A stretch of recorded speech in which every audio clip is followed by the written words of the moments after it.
Hi everyone, in this video, we will show you how to check community guideline strikes on Instagram. To check for community guideline strike on your Instagram profile, follow these steps. First, open the Instagram app on your mobile device. Tap on your profile located at the bottom right corner.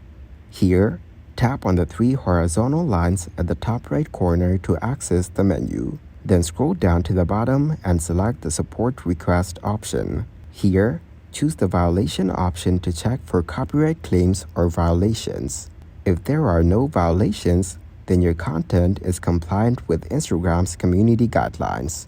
Instagram will notify you if any of your content has been removed or if you should avoid posting certain types of content in the future. That's it. Following these steps will help you stay on top of any community guideline strikes on your Instagram profile. Thanks for watching, like the video, and subscribe to the channel for more content like this.